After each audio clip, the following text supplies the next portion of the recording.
আপনারা দেখেছেন এবারের নির্বাচনে আমরা অংশ নিয়েছিলাম। আমরা 6টি আসনে বিজয় লাভ করে জাতীয় সংসদে পৌঁছে গিয়েছি আলহামদুলিল্লাহ। কিন্তু আমাদের প্রত্যাশা ছিল অনেক বেশি।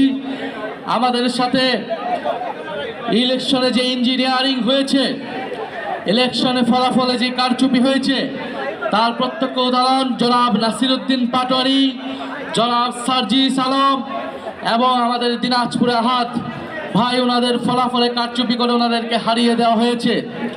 এছাড়া 11 জোটের নেতৃবৃন্দদের বিভিন্ন দলের এমপি প্রার্থীদেরকেও হারিয়ে দেওয়া হয়েছিল।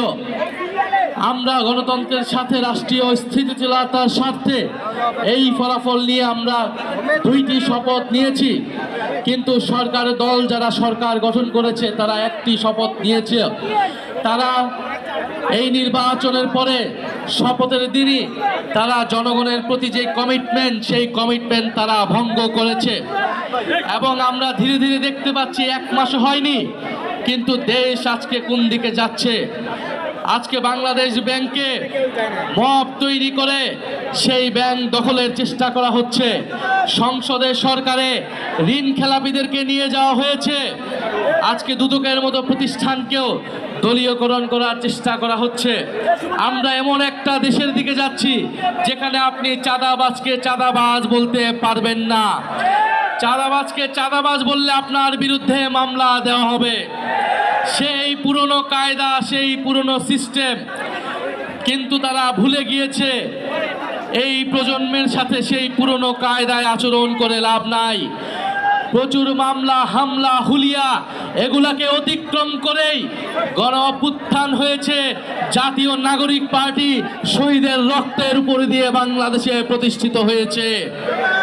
ফলে যদি আজকে নাসিরউদ্দিন পাটোয়ারির মুখ বন্ধ যদি তারা মামলা দিয়ে করতে চায়, তাহলে তারা বড়ই ভুল করছে। আজকে নাসিরউদ্দিন পাটোয়ারির বিরুদ্ধে যদি মামলা দেওয়া হয়, বাংলাদেশে শত শত নাসিরউদ্দিন পাটোয়ারি মুখ তৈরি হবে। পুরো বাংলাদেশ চাঁদাবাজদের বিরুদ্ধে রুখে দাঁড়াবে, রাজপথে দাঁড়িয়ে যাবে। এবং পুরো বাংলাদেশের তরুণ ভোটাররা, পুরো বাংলাদেশের সাধারণ মানুষ হ্যাঁ ভোটের পক্ষে ভোট দিয়েছে, সংস্কারের পক্ষে ভোট দিয়েছে, কিন্তু তারা সংস্কার বাস্তবায়ন না করার নানা ধরনের ফোন দিয়ে এই সরকার আসছে। তারা গণভোটের বৈধতাকে আদালতে নিয়ে যেয়ে প্রশ্নবদ্ধ করছে আদালতকেও এবং গণভোটকেও। আমরা আর অপেক্ষা করছি, যদি 12 তারিখ অধিবেশনে সংস্কার পরিষদ গঠিত না হয়, যদি সংস্কারের জন্য উদ্যোগ গ্রহণ না করা হয়, আপনারা আমরা যারা হ্যাঁ ভোট দিয়েছি, নিজেদের ভোটাধিকার, নিজেদের অধিকার রক্ষার জন্য আমাদেরকে আবারও রাস্তায় নামতে হবে। সেটার জন্য আপনারা প্রস্তুত থাকবেন ইনশাল্লাহ। আমরা ঐক্যবদ্ধভাবে চাঁদাবাজ, ঋণ খেলাপি এবং সংস্কার বিরোধী শক্তিদের বিরুদ্ধে আবারও লড়াইয়ে সামিল হব।